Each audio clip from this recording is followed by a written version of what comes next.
लॉजवर आंबेगाव तालुक्यात एका महिलेचा मृत्यू झाला. संबंधित महिला किती दिवस अगोदर आली होती, सोबत कोण होतं आणि मृत्यू कशामुळे झाला, प्रथमदर्शनी तुम्हाला काय वाटतं? महिला जर 2 दिवसापूर्वी माहिती आली होती वास्तव्यास. त्यानंतर ती एकटीच होती, तिथून कुणी आलं नव्हतं. यापूर्वी अगोदर कधी आली होती? नाही.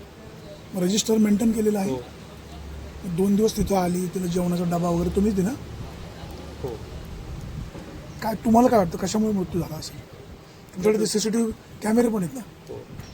त्या रूममध्ये कोण गेलं होतं, काय झालं होतं? कोण नाही. तर तिनं काय गळफास घेतला?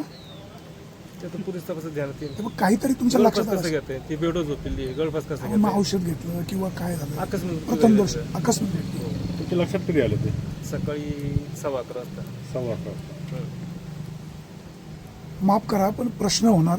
बाजूला कॉलेज आहे, तुमच्या लॉजवर अनैतिक कृत्य चालतात असा आरोप होतो. तर प्रगती झाली की आरोप होणारच. म्हणजे आरोप खोडसाळपणाने होता. हो या प्रकरणाची आम्ही चौकशी व्हावी. 100%. तुम्ही दोषी असाल तर तुमच्यावर कारवाई व्हावी. 100%.